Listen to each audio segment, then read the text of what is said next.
friend, welcome to our channel Educational BRK. Let us begin. तर काय नवीन phone खरेदी करायचा आहे आणि बजेट सुद्धा ठरलेला आहे. चला तर मग आज आपण त्याची चर्चा करूया आणि फोन घेताना आपण कोणता फोन निवडावा हे आज आपण त्यामध्ये परफेक्शन आणूया. चला सुरू करूया. तर फोन घेत असताना विविध बाबी पाहाव्या लागतात. सुरुवात होते आपल्या बजेट पासून. तर आपलं बजेट ठरवायचं आधी, आपलं बजेट आधी ठरवून घ्यायचं. किती आपल्याला बजेट ठरवायचं आहे? 5 ते 10,000चा घ्यायचा आहे की आपल्याला 10 ते 15,000चा घ्यायचा आहे की आपल्याला 15 ते 20,000चा घ्यायचा. 10 ते 15,000चा जर फोन घेत असाल तर बेस्ट फोन तुम्हाला निवडता येऊ शकते बा. तर हा आपला बजेट एकदा ठरलं की आपल्याला पुढचं ठरवायचं आहे की आपल्याला किती डिस्प्ले असणारा घ्यायचा आहे बा. म्हणजे आपल्याला क्वालिटी कशी हवी आहे त्याच्या डिस्प्लेची क्वालिटी फुल HD हवी आहे की आपल्याला त्या HD क्वालिटीचा हवी आहे. HD आणि फुल HD म्हणजे तुमचा रेशो असते बा एक प्रकारचा. कोणता रेशो असतो तो? आपल्याला HD आणि फुल HD पाहायचं बा. HD मध्ये जे रिझॉल्युशन असते बा, सेल डेन्सिटी असं त्याला म्हणायचं बा. तर HD चा जर पाहायचा असेल 720 ते 1080 लांबी गुणिला रुंदी इतकी त्याची पिक्सल डेन्सिटी असते. फुल HD जर पाहायचा असेल तर 1080 ते 1920 इतकी पिक्सल डेन्सिटी त्याची असते बा. आणि 1:1 च्या एरियामध्ये जर पिक्सल डेन्सिटी 300 ते 400च्या दरम्यान किंवा 400च्या वर असेल तर तो फोन तुम्हाला परवडेल आणि त्याची क्वालिटी सुद्धा चांगली असेल, डिस्प्ले सुद्धा क्लिअर असेल. त्यामुळे फुल HD किंवा HD घ्यायला काही हरकत नाही बा. फोन पाहताना एवढी गोष्ट पाहायची.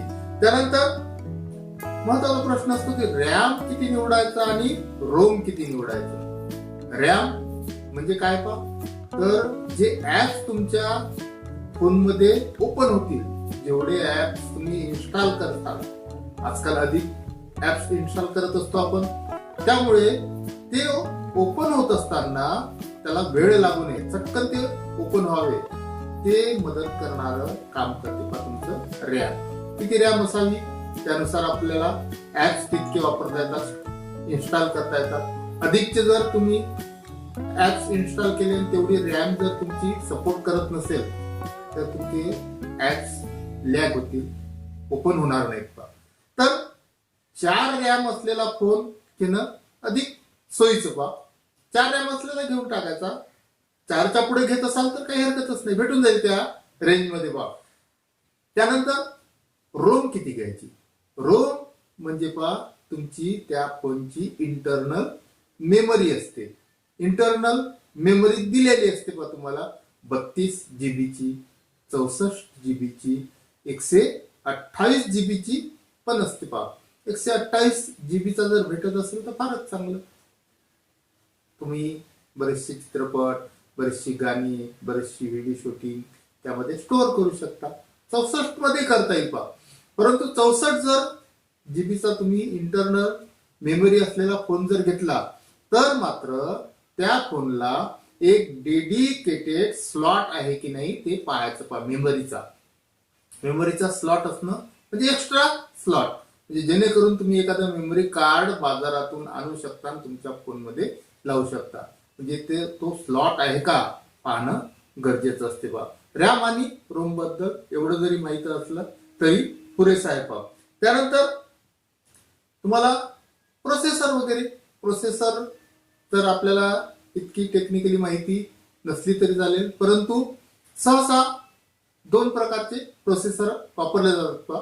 एक मीडियाटेकचं आणि एक क्वालकॉमचं असते पा. स्नॅपड्रॅगन असं त्याला म्हटलं जात असते पा. अधिक आहेत पा प्रोसेसर, एक्सिनॉसचं वगैरे आहे, परंतु ते रेअरली यूज होते पा. तर काय फरक आहे याच्यामध्ये? तर जर तुम्ही स्नॅपड्रॅगनचं निवडत असाल, तुमच्या फोनमध्ये जर स्नॅपड्रॅगनचं प्रोसेसर असेल तर उत्तम असते पा. स्नॅपड्रॅगनच्या 3 रेंज मध्ये प्रोसेसर मिळते बा तुम्हाला. एक 200च्या रेंज मध्ये मिळते, एक 400च्या रेंज मध्ये मिळतो, आपल्याला 700च्या रेंज मध्ये सुद्धा तो प्रोसेसर मिळतो, आणि एक हाय रेंज जी असते ती 800ची रेंज असते, ती थोडीशी कॉस्टली असते. तर सहसा 600च्या 660, 670 किंवा 700 ची रेंज घ्यायची असेल तर 710, 720G वगैरे हे घेतली. बेटर परफॉर्मन्स देतात SD चे, म्हणजे स्नॅपड्रॅगनचे. लॅगिंग वगैरे होत नाही, ऍप जे असतात स्मूथली ओपन करतात, आणि त्यांची कॅपॅसिटी मेमरीची सुद्धा ती कॉम्प्रेस करून ते आपल्याला देतात. त्यामुळे दुसरा मीडियाटेकचा असते. मीडियाटेक जर तुम्ही निवडत असाल तर मात्र तो थोडासा फोन सुद्धा स्वस्त येतो. मीडियाटेकचा असा काही जास्त प्रॉब्लेम नाही. गेमिंगसाठी चांगला असतो पण मीडियाटेकचा. मीडियाटेक जर तुम्ही घेत असाल तर गेम चांगले खेळले जातात.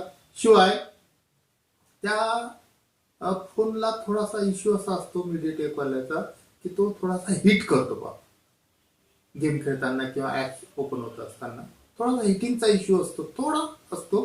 परंतु बेटर काय तुमचं, जर तुम्हाला प्रोसेसर निवडायचा, प्रोसेसर म्हणजे CPU पूर्ण तो वर्क करत असतो प्रोसेसर, तर स्नॅपड्रॅगनचा निवडला तर बेटर होऊन जाईल. त्यानंतर प्रोसेसरला क्लॉक स्पीड असते. क्लॉक स्पीड म्हणजे तुमचा डाटा प्रोसेसिंग किती स्पीड न करेल तो. 1.7, 2.2, 2.3 पहिले त्यापेक्षा कमी असायचे, तर ती प्रोसेसरलाच अटॅच असते. त्याच्यामुळे त्याची क्लॉक स्पीडची आपल्याला तरी पाहून घेतलं तर काही हरकत नाही. परंतु किती कोरचा तुमचा फोन आहे हे सुद्धा पाहणं गरजेचं आहे. किती कोर म्हणजे क्वाड कोरचा आहे, हेक्सा कोरचा आहे, ऑक्टा कोरचा आहे.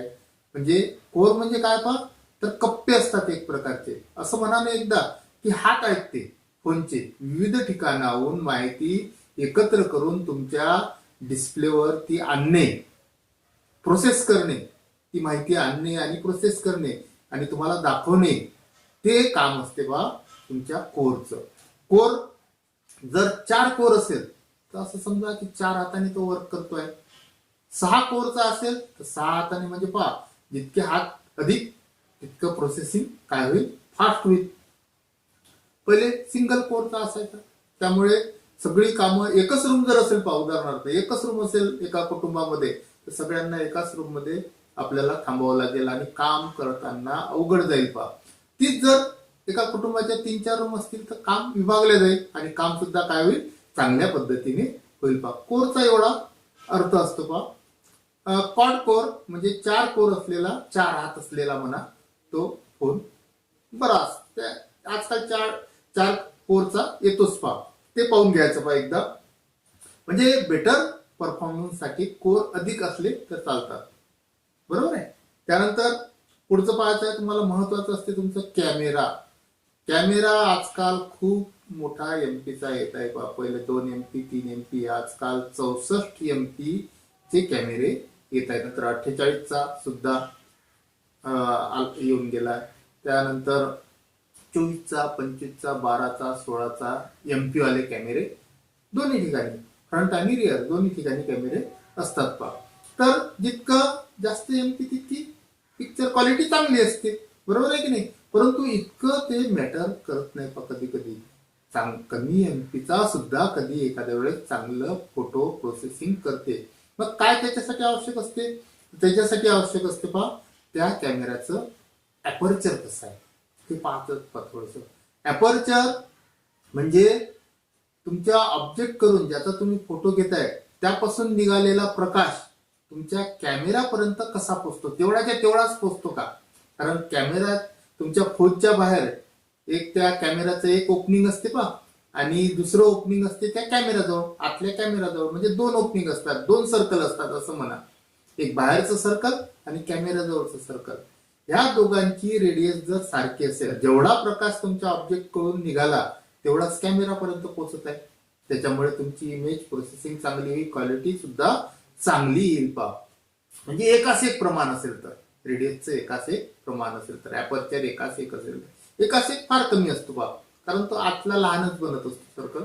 तर एकाच 1.6, एकाच 1.7 1.7, एकास 1.8 असे असतात. त्यापेक्षा जर कमी असेल तर फारच चांगलं. एकास जर एक जर भेटतच नाही. मात्र एकास 2च्या वर जर जात असेल, असतात पहा एकास 2च्या वर 2.1 असेल, 2.2, तर तो मोठा कॅमेरा असूनही काही इतका कामाचा राहणार नाही. पहा तुमचं ऑब्जेक्टची जे फोटो आहेत ते व्यवस्थित येणार नाही. त्यानंतर आपण जे झालं की त्या कॅमेरामध्ये पाहायचं ISO आहे का. ISO म्हणजे तुमची इमेज स्टॅबिलायझेशन असते. पहा तुम्ही बाहेर फोटो घेत आहात किंवा मग एखादं व्हिडिओ शूटिंग चालताना करत आहे आणि ज्यावेळेस तुम्ही पाहता तर त्यावेळेस तुमची व्हिडिओ शूटिंग मधले जे कॅरेक्टर आहेत ते तुम्हाला थोडेसे शेकी दिसतात, हलताना दिसतात. तर त्याच्यामुळे काय होते तर ते शूटिंग बरोबर दिसत नाही. तर ISO काय करते तर त्या तुमच्या शूटिंगला स्टेबलाइज करते, स्थिर करते आणि स्थिर फोटोग्राफी तुमची. त्यानंतर ऑटो इमेज फोकसिंग हे एक फोकस असते बा. हे एक काय असते त्यामध्ये फीचर असते बा. तर हे फीचर सुद्धा पाहून घ्यायचं म्हणजे तुमचा ऑब्जेक्टला तो फोकस करतो. एक टॅप करून फोकस करता येते बा किंवा ऑटो फोकस असते, टॅप टू फोकस वगैरे असते, ते सुद्धा पाहता येते बा. त्यानंतर तुम्हाला महत्वाचं की बॅटरी सुद्धा पाहून घ्यायची बा. बॅटरी आजकाल 4000 mAh, 5000, 6000 mAh ची येते आहे. ही पाहिल्यानंतर तुम्ही एवढी मोठी बॅटरी जर असेल तर त्याला चार्जिंगला सुद्धा वेळ लागेल. तर चार्जरची रेटिंग पाहणं गरजेचं आहे बा. जो चार्जर येतो त्यासोबत त्याची रेटिंग कसं आहे त्याच्यावर लिहिलेलं असते. तुम्ही पाहिलं तर 5 व्होल्ट, 10 व्होल्ट, 20 व्होल्ट ते पाहून घ्यायचं बा. 10-20 असला तर समजा थोडंसं फास्ट चार्जिंग करेल. आजकाल 10च्या वर येतात, 20 व्होल्ट पर्यंत येतात. पहिले 5 व्होल्टचेच यायचे, ते पाहून घ्यायचं कारण फास्ट चार्जिंग व्हायला गरजेचं आहे. तर त्यानंतर तुमचं इलेक्ट्रिक करंट सुद्धा 2 एम्पियरचं आहे, 3 एम्पियरचं आहे, त्या खाली लिहिलेलं असते सगळं. हे सुद्धा पाहणं गरजेचं आहे पहा. त्यानंतर मात्र तुम्हाला ऑपरेटिंग सिस्टीम कोणती आहे तिथे तर आपण ठरलेलं असते. अँड्रॉइड घेणार असतो आपण. ऑपरेटिंग सिस्टीम सुद्धा मॅटर करते. अँड्रॉइड ऑपरेटिंग सिस्टीम घेताय तुम्ही की तुमची विंडो ऑपरेटिंग सिस्टीम घेताय तुम्ही की iOS ऑपरेटिंग सिस्टीम घेताय तुम्ही. iOS operating system apple phone मध्ये असते पहा. आणि विंडो पूर्वी नोकिया वगैरे वापरायचा, परंतु अँड्रॉइड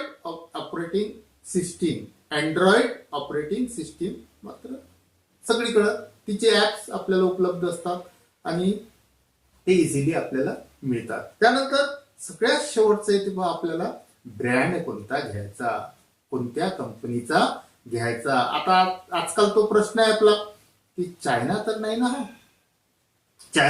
ना, कारण चायना मेड आपल्याला घ्यायचा नाही आहे तो, कारण पण त्यावर थोडस बंदी आहे त्यावर. पण आपल्याला इतर ब्रँडचे फोन उपलब्ध आहेत पहा. आता तुम्ही म्हणाल की चायनाचे विवो, ओप्पो, रिअलमी, रेडमी, शाओमीचा सब ब्रँड आहे पहा. रेडमी मुख्य कंपनी त्याची शाओमी आहे, रेडमी त्याची सब ब्रँड आहे. जसं ओप्पोचा रिअलमी आहे. तर मग कोणता निवडायचा हा, तर मग हे जे आपण आता फोन बघितले, शाओमीचा, रेडमी घ्या, विवो घ्या, ओप्पो घ्या, रिअलमी घ्या, हे सगळे फोन काय होत आहे मॅन्युफॅक्चरिंग भारतात होते त्याचं. म्हणजेच तो फॉरेनचा किंवा चायनाचा आहे असं आपल्याला म्हणता येत नाही. मॅन्युफॅक्चरिंग इथं होते त्याचं. त्यानंतर बाकीचे इतर फोन तर आहेतच. जसं सॅमसंग तुम्ही घेऊ शकता, नोकिया घेऊ शकता तुम्ही, LGचा घेऊ शकता तुम्ही, मोटोरोलाचा घेऊ शकता, लेनोवोचा तुम्ही घेऊ शकता. परंतु हे फोन घेतले तरी तो प्रश्न आजकाल राहत नाही. तर मित्रांनो, तुम्हाला बरीचशी माहिती मिळाली असेल, समजलं असेल, आवडला असेल व्हिडिओ तर व्हिडिओला लाईक करा, सबस्क्राईब सुद्धा करायला विसरू नका. ओके.